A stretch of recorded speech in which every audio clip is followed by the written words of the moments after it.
आणि trillion dollar म्हणजे काय? 1 ट्रिलियन म्हणजे 1 लाख कोटी असं आपण समजलो तर 90 लाख कोटीची अर्थव्यवस्था आपल्याला तयार करायची आहे महाराष्ट्रात. आता आज महाराष्ट्राची अर्थव्यवस्था कुठपर्यंत पोहोचली आहे? 51 लाख कोटीला पोहोचलेली आहे. म्हणजे अजून साधारणपणे 40 लाख कोटी रुपयेची अर्थव्यवस्था आपल्याला विस्तारित करायची आहे. आता हे शक्य आहे का? मी आपल्याला एकच उदाहरण सांगतो की साधारणपणे 12-13 साली आपली अर्थव्यवस्था कितीची होती? 13 लाख कोटीची. 12-13 साठी 13 लाख कोटीची. आता गेल्या 11 वर्षामध्ये 13 लाख कोटीहून ती किती आली? 51 लाख कोटी. जवळपास 3 पट आपली अर्थव्यवस्था 10 वर्षामध्ये आपण नेली आहे. 3 पट 10 वर्षामध्ये.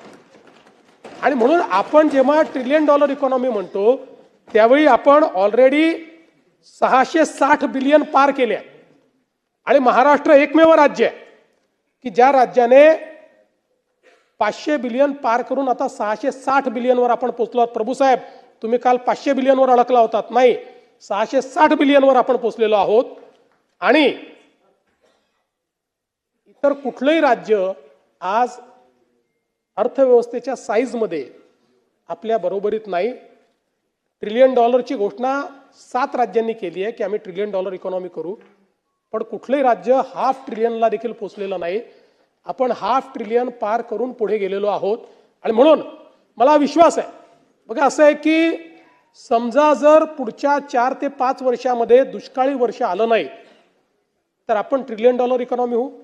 दुष्काळी वर्ष आलं तर मात्र वर्ष 2 वर्ष त्याचा इफेक्ट राहतो. त्यामुळे 1-2 वर्ष, त्यामुळे अगदी बिझनेस युज्युअलनी देखील 2032 साली आपण ट्रिलियन डॉलर इकॉनॉमी असणार. पण आपल्याला ते 2029-30 मध्ये करायचं आहे. आणि त्या दृष्टीनं परत जगामध्ये आपल्या माहितीकरता सांगतो की जर आपण ट्रिलियन डॉलर इकॉनॉमी झालो तर आपण जगातली 13वी किंवा 14वी इकॉनॉमी होऊ, अर्थव्यवस्था होऊ. म्हणजे जगामधल्या देशांची अर्थव्यवस्था ट्रिलियन डॉलरची नाहीये. आजही बेल्जियम सारख्या देशा एवढी आता आपली अर्थव्यवस्था झाली आहे. आणि म्हणून मला असं वाटतं की हे जे काही आपण सांगतोय हवेतले आकडे नाही आहेत. जे आपण करून दाखवलंय गेल्या 10 वर्षात आणि जे करणं शक्य आहे त्याच्या आधारावर आपण या ठिकाणी ट्रिलियन डॉलर इकॉनॉमीचा जो काही दावा आहे तो करतो.